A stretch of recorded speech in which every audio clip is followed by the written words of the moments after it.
Assalamu alaikum. Benim ismim Fatihgül Talip. Ben Kucha Konuşay'dan. Mehmet'im bilen biz toy kıldı, 89'da toy kıldık. Vatanda bizdenki 3 balımız kaldı. Çoğunun ismi Ayşe, kiçigini Salay'dan, onun kiçigi Rukiye. Ben chet elge 96 yılı çıktım. Şundan birisiga ballarımın özüne her qanday yoldan çıkamadım. 2 qatam aeroplandan düşürüp aldı ballarımın özüne. Dadısının ismi Mehmet'imin Abdüveli Boğazlaşqa. Ben ballarımdan alaq qılamağılı hazır 5 yıl oldu. Menimki kızının özüne Qurvaytqa yaqin solup aldı. Davamlıq menimle sözleştim dep tekti sağallığını özüne dedi. 3 günden keyin telefon alsam kızının özünü solup aldı dedi.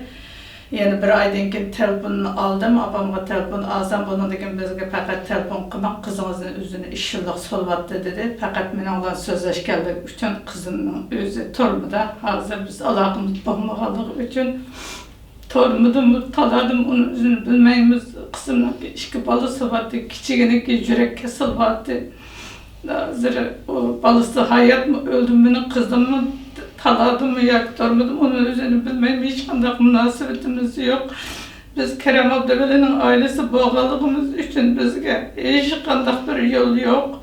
Ben Şevsiye'de yaşayattım, ben hazır 14 yıl oldu. Şevsiye Nurgül Yolman'dan ballarımla çıkış üçün siyasi ailenin balları da benim ballarımın Kucha'nın sırtığı çıkışını üzünüme yasak kıldı. Hatta her qanday yegin mağazal sağ idaresiga kirip haber kalmasa herkes çıkamaydıqanlığını özünü. Ben o kadar testi turvatman ki ben ballarımın ne çıkıtım operasiya buldum. Hazır benimki nimemmin salamatligim yaxşı emas.